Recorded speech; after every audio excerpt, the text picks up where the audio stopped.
కేంద్ర విద్యాశాఖ మంత్రి ధర్మేంద్ర ప్రధాన్ రాజీనామా చేయాలని, విద్యా వ్యవస్థలో ప్రభుత్వ సంస్కరణలు తీసుకురావాలని డిమాండ్ చేస్తూ కాక్రోచ్ జనతా పార్టీ చలో పార్లమెంటుకు పిలుపునిచ్చింది. జంతర్ మంతర్ నుంచి పార్లమెంటు వద్దకు నిరసనకారులు ర్యాలీగా బయలుదేరారు.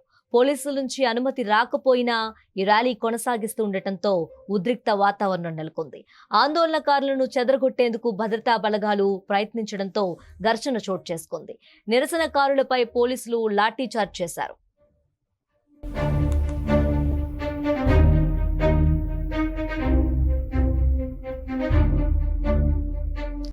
దేశ రాజధానిలో మరోసారి రాజకీయ సెగలు రాజుకున్నాయి. పార్లమెంటు వర్షాకాల సమావేశాలు ప్రారంభమైన ప్రస్తుత పరిస్థితుల్లో కేంద్ర ప్రభుత్వంపై ఒత్తిడి తెచ్చేందుకు కాక్రోచ్ జనతా పార్టీ బరిలోకి దిగింది.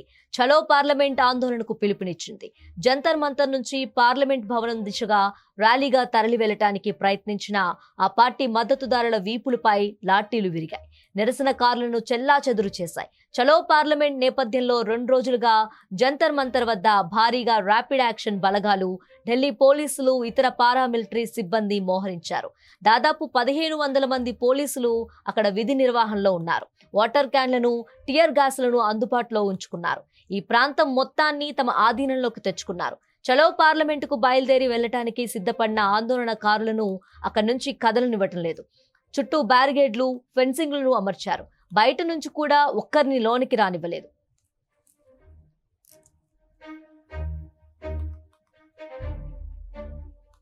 లోక్సభ సభ్యులు చంద్రశేఖర్ ఆజాద్, మహువా మైత్రాలను సైతం పోలీసులు అడ్డుకున్నారు. దీంతో అక్కడ తీవ్ర ఉద్రిక్త పరిస్థితులు నెలకొన్నాయి. ఎంపీలు పోలీసులతో వాగ్వాదానికి దిగారు. ఈ పరిస్థితుల్లోనూ ఆజాద్, అభిజిత్ దీప్కే ఆమరణ నిరాహార దీక్ష చేపట్టిన వేదిక వద్దకు చేరుకోగలిగారు. ఆయనకు సాంఘీభావాన్ని తెలిపారు. న్యూఢిల్లీ జిల్లా పరిధిలో బిఎన్ఎస్ సెక్షన్ 163ను అమల్లోకి తెచ్చారు. గతంలో ఉపయోగించిన సిఆర్పిసి సెక్షన్ 144 స్థానంలోనే కొత్త చట్టం ప్రకారం ఈ సెక్షన్ను ప్రవేశపెట్టారు. ఈ నిబంధనల ప్రకారం నిర్దేశిత ప్రాంతాల్లో 5 మంది లేదా అంతకంటే ఎక్కువ మంది గుమికూటం పూర్తిగా చట్టవిరుద్ధం. నిబంధనలు ఉల్లంఘించి ఇక్కడ ఎవరైనా నిరసనలకు దిగితే వారిపై చట్టపరంగా కఠిన చర్యలు తప్పవని ఉన్నతాధికారులు హెచ్చరించారు.